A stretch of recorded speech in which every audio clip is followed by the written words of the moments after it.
Hey y'all, I'm Shayna and I'm back with another review. This is for Bel-Air, Season 2, Episodes 7 through 9. Yes, I am so sorry. I am like 3 episodes behind. So we're going to go through them because this coming Thursday, I believe, is the season finale. So we got to be all caught up. So when we get into it, we already know what happens. Again, I apologize for the delay if you've been waiting for it. If you enjoy this type of content, please be sure to share with a friend, tell a friend, and tell a friend. Watch all the way through. It helps me out through this crazy YouTube algorithm. Like, I am so tired, but I'm coming to y'all head wrap on and all just to make sure I give y'all this delayed review. So please like, comment, share, and most importantly, subscribe if you get anything out of the video and check out my other content. So I'm just gonna go person by person because it's so late. Ashley, I didn't even write nothing down for her, but basically, the girl she thought snitched on her favorite teacher, which was the former Ashley from Fresh Prince of Bel-Air. They made up. Like, she sat down, she had an assignment with the girl. She was like, "Why did you snitch on a teacher?" She was like, "I didn't do it. It wasn't me. She was my favorite teacher too." And so they talked and they hashed things out. So good for Ashley. Now, Jeffrey. Jeffrey, we know he's been looking for his son Frederick. Finally, we get to meet Frederick, and I'm so relieved. Like, we need this for Jeffrey. And in my opinion, I think Jeffrey deserves a spinoff. I want to hear more about it. Don't even got to be like current day spinoff. Like, it could be a spinoff about Jeffrey's former life and how he got up to getting into the Banks mansion. So, I mean, I would like to see it. Or if we're going to do present day, I want Jeffrey to have a love life. I want him to have a, more developed storyline. So if y'all are watching and you over there on Peacock, don't you take that idea from me and leave me out of it. Include me, okay? So, Frederick is having a hard time. Oh, hold on. Sorry, y'all know when that ring camera go off, you got to check it, see what's going on out there. But anyway, Frederick is having a hard time because Jeffrey's a stranger. And so I think Jeffrey thought Frederick was like going to welcome him with open arms, but you got to see it from Frederick's point of view. He's the child in the situation, even though he's grown now. He didn't really have clear answers. I mean, Jeffrey said he's going to tell him everything. Because when he walked up, he was like, "Frederick," and Frederick was like, "Jeffrey," like, not dad or nothing, because in his mind, you abandoned him. And really, you did. Even though, he had good intentions. So they were having a good day, but he gets to the Banks house and they're telling him how great Jeffrey was and all these things they did, Jeffrey did for them as a family and what they did for the grown kids when they were small. And he's seeing the pictures on the wall and he's like, "Everybody seems to love you. And you were doing all that for everybody else, but why you weren't there for me?" So he like, "I'm ready to go back home, where I belong, back to the UK."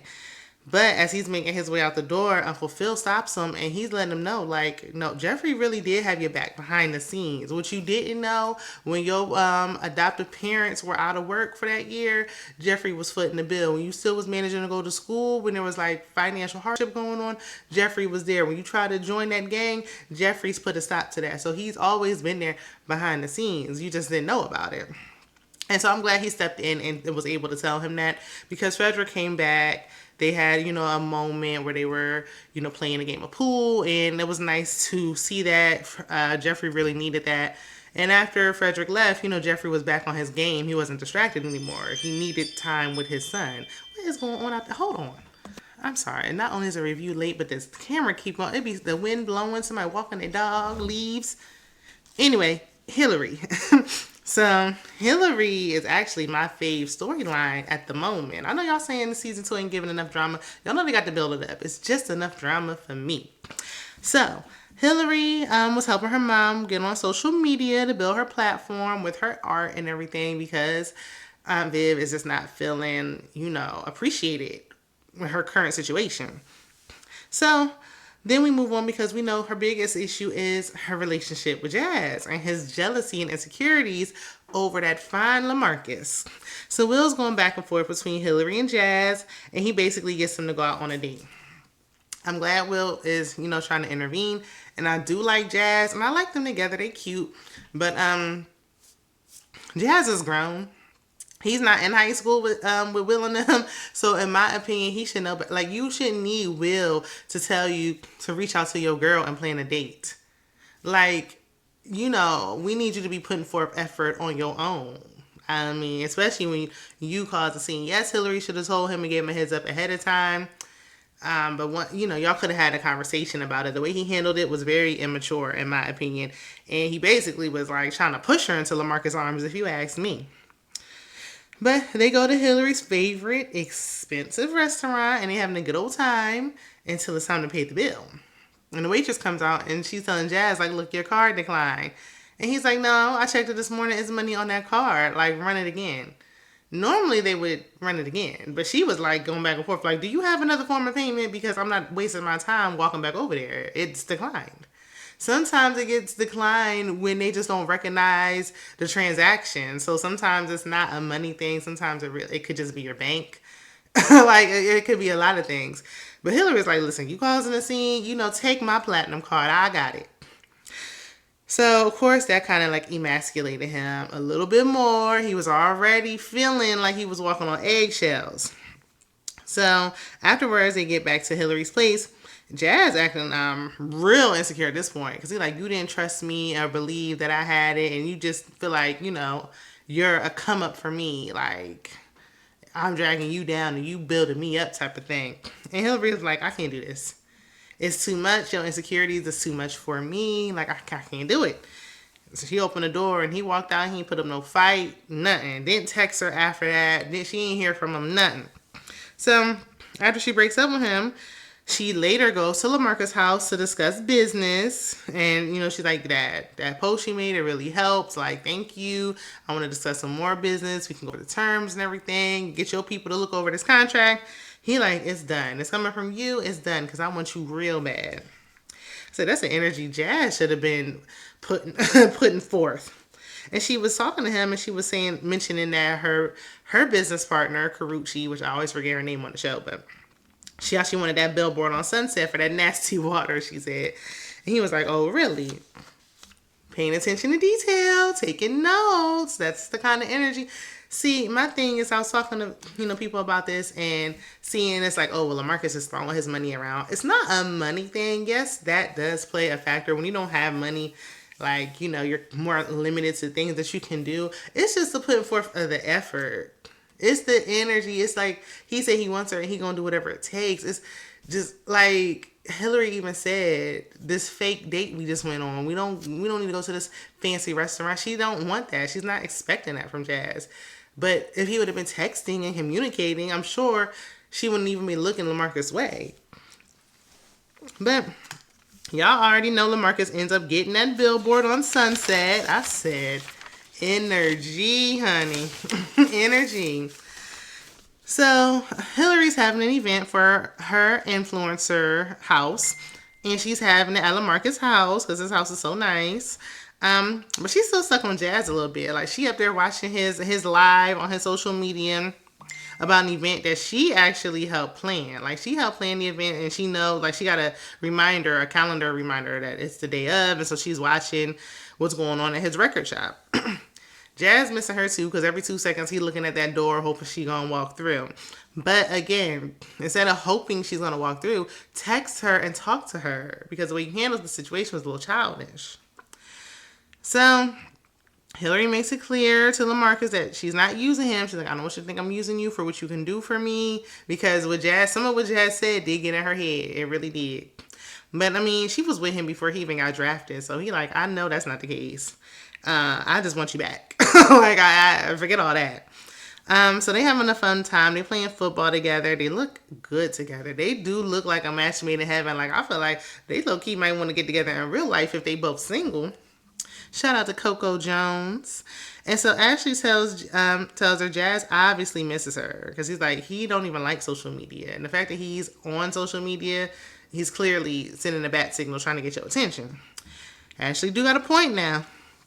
So after the event, LaMarcus is telling Hillary, like, look, it's no pressure. Like, I want you back. I don't want to let you go, but I know you got somebody, so it's however long it takes, I'll be here. So she goes to Jazz record shop. He been looking at the door. The 1 minute he take his eyes off the door, he been there all day to the point that it's dark outside now. He up there dancing with somebody for a split second. That's the split second she walk in. She saw him dancing with a group of females. She turned around to leave. He didn't even see her. So she go back to LaMarcus' house. And she was like, oh, is that hot tub offer you made earlier still available? And it looked like they about to get into it. So, ooh, man. I ain't gonna lie, though. I would not be mad if she went to LaMarcus. I wouldn't be mad at it. He already in with the family. Like, it's just like, it's already set up, kind of. Like, just go over there with the real love of your life. But, I mean, that is Will's friend, so that is a bit awkward. Aunt Viv goes on live with help from Hillary to show everyone her painting, that anonymous painting that was really her painting that went viral on social media. And she said, it's her turn. Like, when is it going to be her turn? She wants to feel valued and wanted, and she's not feeling that. I felt that. We want to feel valued and wanted no matter what it is. Job, relationships, like everything. In any situation, if you don't feel appreciated, you kind of don't want to be there. So, yeah. So Aunt Viv writes an apology, and she's like reading it to the family, but she's still standing on what she said. Like, I still stand on what I said. I mean, sorry if you're offended, but I said what I said. But before she could even release her statement, 2 white women come to her home, and they offer her an executive director position, which is her boss, Janice, the second Aunt Viv, because we know she ain't the original, but she was on the first Fresh Prince. That's her position. And she like, wait a minute, ain't that Janice's position? And they're like, yeah, but we want to give it to you. You know, you're younger, got the fresher set of eyes, like you got a social media platform. What I feel like is they know she would be a force to be reckoned with by herself, like on her own. She can really do her own thing. She can help upcoming artists, and start her own thing instead of doing it their way. But they don't want that, so they rather give her a job. And that's how they keep us with them. We locked in. They didn't even give her the job description or what it all entails or nothing. But she's talking to her friend, and her friend was like, look. And she was talking to her about the job. She was like, I seen Erica was back in town. Like, you ready to go over there and ride past her house?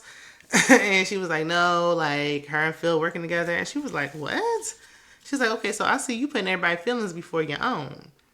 And that's true.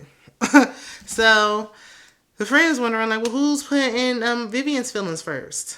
Nobody, not even Vivian. So Aunt Viv pays Erica a visit, and we learn a little bit more about their history, because we knew something was going on the minute she like interacted with Phil. We knew something was up, but we didn't know what. So come to find out, they were like best friends, or they were friends at one point back in college. They were line sisters.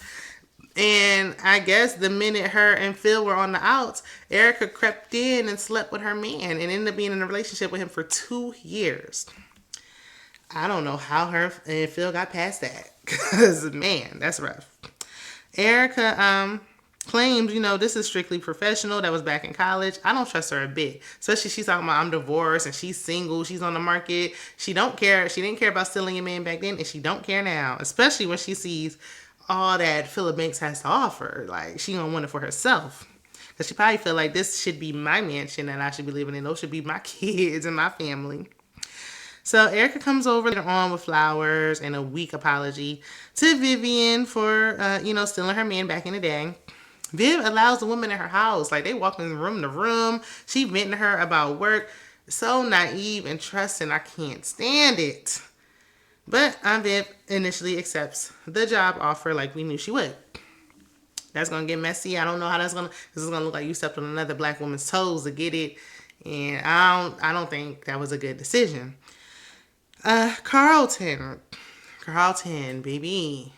They got my boy going down bad. I was having such high hopes for him, and then we got here. Let's get into it. Carlton's mind is still on the Founders Award, of course, because that's all he's thinking about, and it's just so unfair that he even has to compete with Will, who doesn't even understand what this is, or what this means, and doesn't even want to go to an Ivy League college.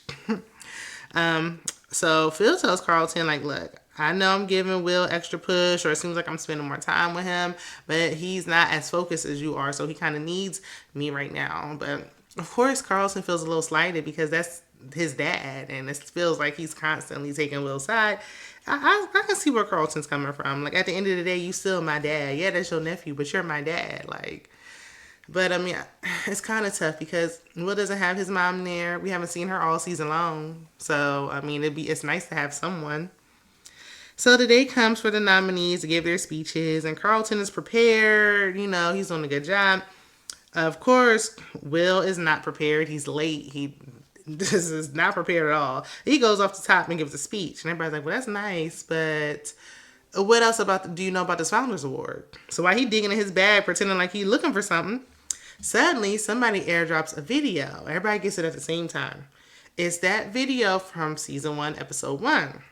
The locker room video, where Carlton was shucking and jiving up in that locker room while his homeboy Connor was dropping the N word every other sentence, and Will came in there and was about to get to tussling with them. So yeah, everybody saw him, and we already know that they think Carlton is a sellout. So yeah. So afterwards, Connor puts it in Carlton's head that it must have been Will who leaked the video. Like, the timing was too perfect. He was stuck. And then all of a sudden the video just dropped. But he didn't have no phone in his hand. So I don't know. I be struggling sometimes with the airdropping. Like, I'm not tech savvy with my phone. So don't ask me. I don't know if you can schedule it ahead of time or what. So when Will and Carlton get home, they get into arguing, and Will and Uncle Phil start arguing over this whole situation because Carlton's accusing Will, and Will don't appreciate it. Like, you really gonna believe what somebody else is telling you? Like, you really think I would do that? Like, I can't even believe you would think that of me. So Viv she gives Carlton a little pep talk afterwards later on, and Carlton decides to do a live himself. Everybody just using their social media. So after his live, he immediately turns. As soon as he ends I don't even think he locked his phone good. He run to that closet, and you know when he run to his closet, that's his powder closet. He going to get that powder. I'm so disappointed. So later, Carlton gives Lisa a bracelet. Boy, you are in the friend zone. Like, I don't even know what are you thinking? I can't even believe they were a couple in the first place. I understand there's not that many black people in the school, but there's way more than I thought. So I mean, why? So afterwards, Will tells Carlton that he needs to tell Lisa that Drew, her light-skinned lover, is the one who dropped the locker room video. And she was like, and Carlton was like, why? You know, why don't you do it? And he was like, well, me and Lisa are on the outs right now. I would look like a hater if I did it. So y'all are friends. It would look better if you did it. So Carlton agrees, and he tries to apologize to Will, but Will don't want to hear it. He was like, your apology don't mean nothing to me. Save it. And I was like, dang, Will, I mean, this is your cousin. Like, that was a little rough. I get up being upset, but goodness. Sorry, my allergies getting to me like usual. And I didn't take no allergy medicine today. So Carlton tells Lisa to watch out for Drew. But of course, she thinks he's just jealous because she's like, I don't know if I was giving you mixed signals. Like, you gave me the bracelet earlier. Like, this ain't that, okay? But Carlton was like, no, the real issue here is that you are so desperate to get over Will that you jumped on the first guy who would pay you any kind of attention. I said, oop. Wow, Carlton. You know, when they start getting on that stuff, like, they say whatever come to mind. They don't even care. I don't know. Does he have a point? Let me know what y'all thinking in the comments, because it's looking like he might got a little bit of a point. After a rough day of rejection, Carlton reaches out to Connor for some more of that stuff. And at this point, Carlton's a full-blown junkie, begging and fiending for some more. It's craziness. So they go to Connor's plug's house. And he was like, we need to be in and out. My stuff in the car. Like, I'm just trying to be real quick with it. But, of course, they bringing out the stuff. I see pipes. I said, what is going on here? Oh, my goodness. Am I watching Bel-Air or am I watching Snowfall? But they having a wild night. So Carlton wakes up. You know, it's coming down now. It's coming down. He was up high, and now it's coming down low. So he go look outside. It's pouring down raining, and his car is missing. And I knew it. So no one's in the house. And he ends up walking to a bus stop, and he had to call his mama to come get him. He gives a horrible story about how him and Connor were drinking, and he walked away from his car and lost it. Sorry, you had all that time to think of a good lie, and that's the best you could do. Mm-mm-mm. She believes him for whatever reason. I guess he tried to blame it on his depression medicine. Like, that's gonna be his fallback every time. So, but they checked because they reduced the amounts that they were giving him, so they checked with the therapist and were saying it could have effects, and especially mixed with alcohol and all these things. So she had no choice but to believe him. Jeffrey don't. Jeffrey does not believe what he's saying. First of all, he used to be a dealer, so he know, an addict when he see one. Lisa's boyfriend tells her that he saw Carlton and Connor linking up in the parking lot. But Lisa and Will link up later on at lunch, and Will was like, well, listen, I'm the one that told Carlton to go tell you that Drew leaked the video because I didn't think that you would believe me. And, I'm betting on my cousin. Like, we're on the outs right now, but I still would believe my cousin over Drew any day. Drew was right this time, though. So it's like every time, like, maybe Drew was messy before, but this time he was absolutely correct. So Jeffrey invites Connor and his mom over because he don't trust nothing that Carlton said. If to me, this scene, it could have been a whole lot better. I don't know if they trying to like surprise us with something later on, and that's why it's like a slow build up or something. This scene, Carlton should have gotten exposed. But I know Connor don't want to expose himself, but Carlton should have got caught up. He got away with this. Connor covered for Carlton. Basically said that he was lying to his own mama and vouched for Carlton and his story. So Carlton got away. And then afterwards, he's sneaking outside.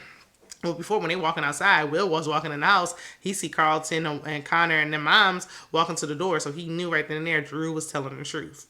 So, he going in his room. He like, are you back on that stuff?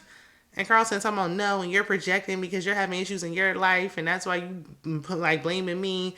And Will like, nice try, but the only person you hurt at the end of the day is yourself, and that's the truth. Because everybody knows, like anybody who knows that he was on that, they know that something's off.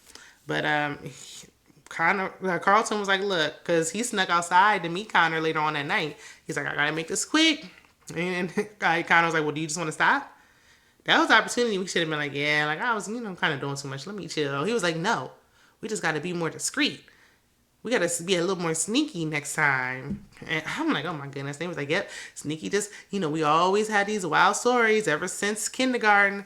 And I'm like, that's why he can't let Connor go. He been friends with him since kindergarten. Now it makes sense why they got this toxic tie to each other. But Connor's mom, his dad is a judge or something. His mom like works at a Ivy, like he's gonna be fine. Carlton's still black, so there's that. So Will finally connects with his two teammates, the ones that was kind of picking on him, the one that got the long hair and the one with the shortcut, who they like always call him, all right, Bel-Air. Okay, we see you, Bel-Air. And they walking out of practice. And they see his nice new Lexus. So it's like, oh, I'm from Philly. You might be from there, but you ain't there today. Honey, you from Bel-Air now. But they like, okay, I see your nice whip. You going to take us over to this kickback. I think that's what they call it over there in Cali, right? They call it a little get-together, a little party, a kickback. So, yeah. So Jackie's there, because he was connecting and vibing with his teammates, finally getting on their good side, like they were sharing their background stories. And here comes Jackie. She under the influence, acting a fool. I just wonder, like, it's given like Doc is pimping her out. Like, has she slept with any of the other players on the team, like previous or current? Because it seems, I don't know. It's just, I don't know. I can't call it.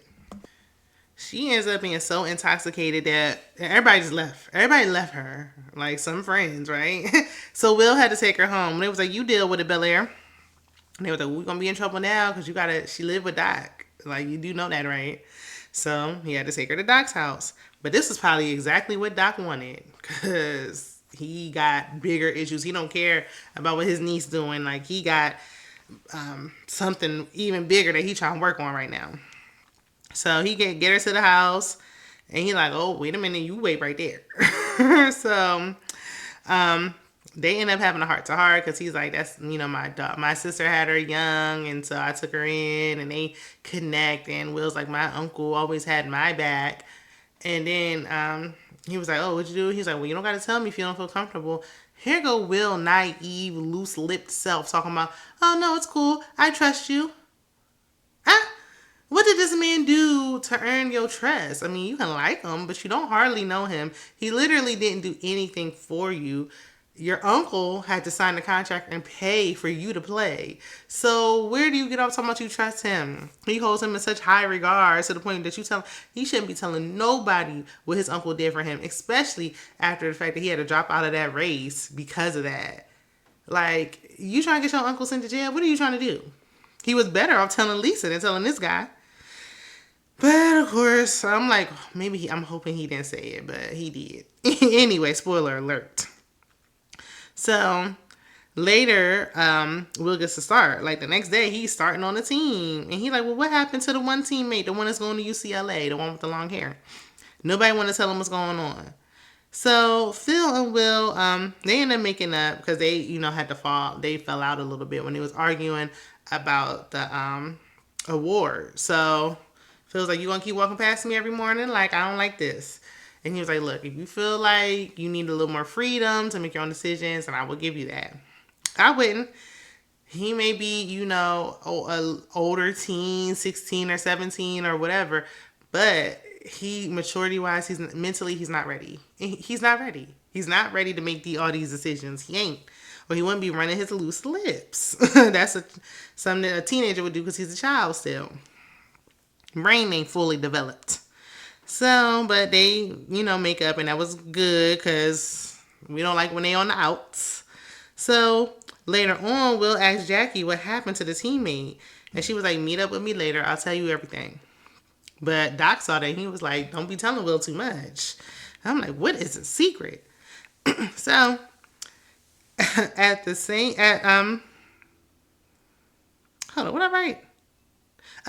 game.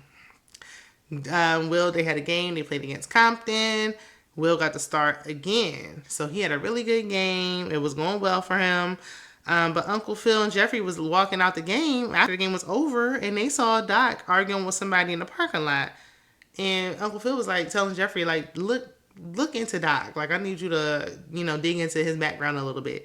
I would have had Jeffrey doing that before I ever signed any contract to start with. I understand they weren't on good terms or whatever, but he was back in the house at that point, and I wouldn't sign nothing without Jeffrey doing a little background check. Now it's too little too late. So, yeah, but they know something's going on with him. So,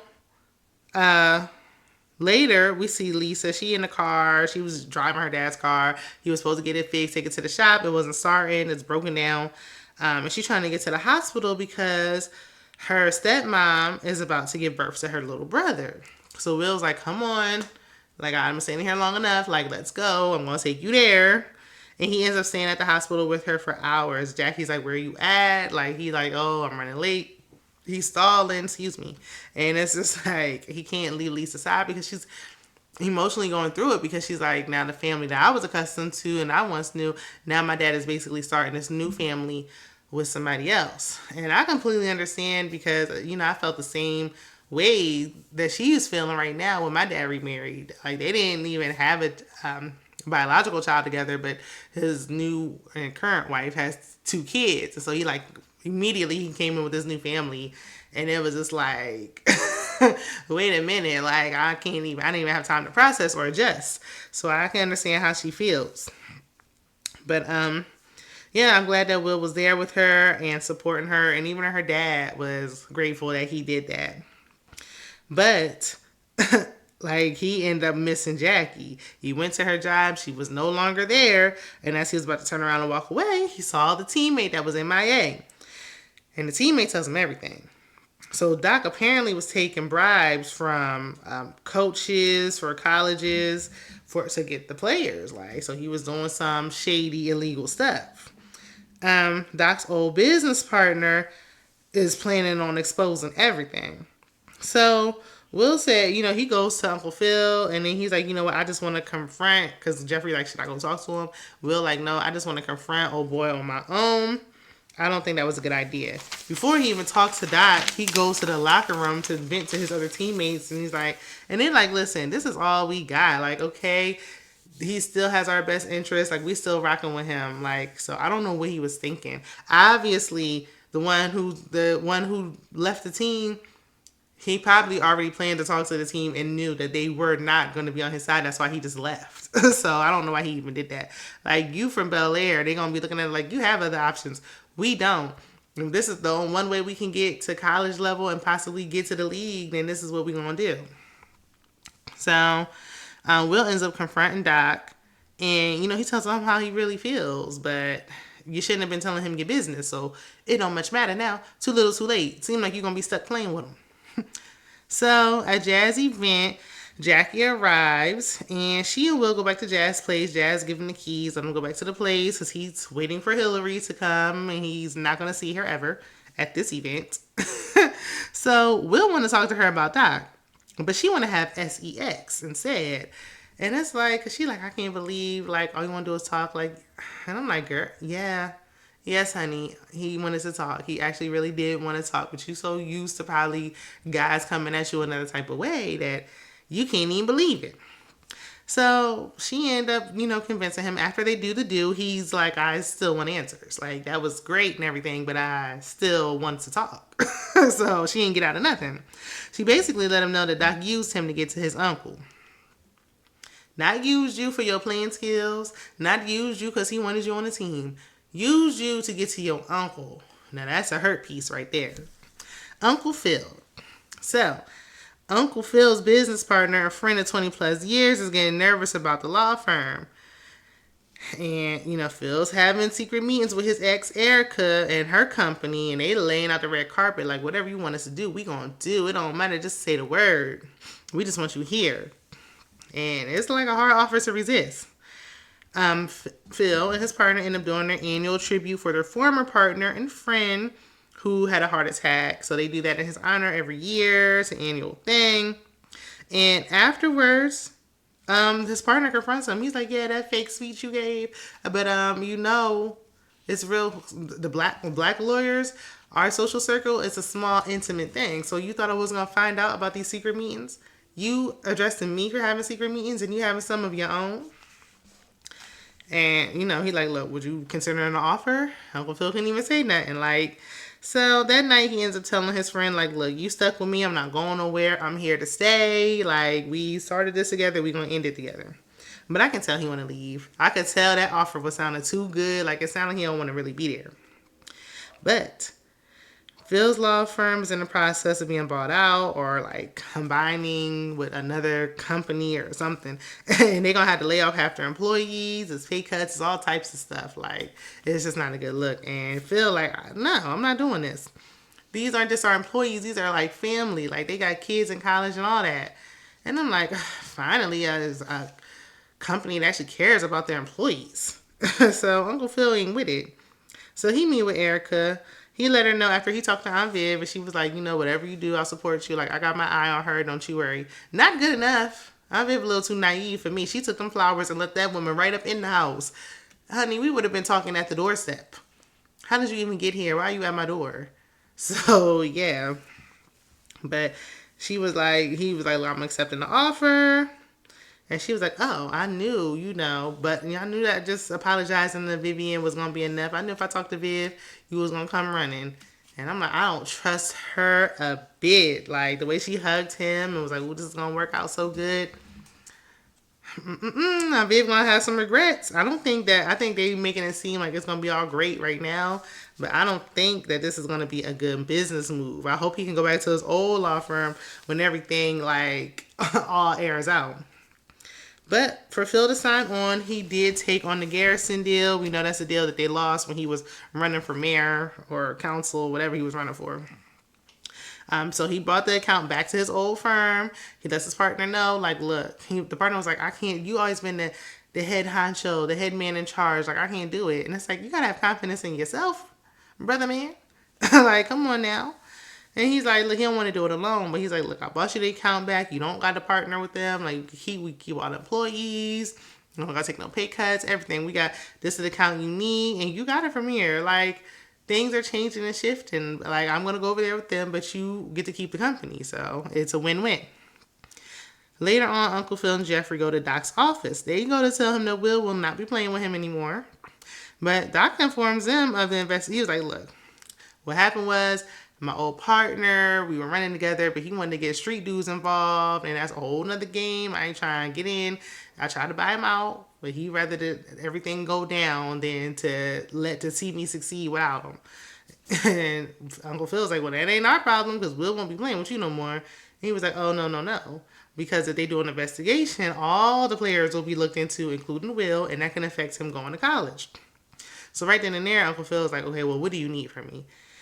And he was like, look, I think we get along great. We one and the same. We more alike than you think. And Uncle Phil was like, no, we not.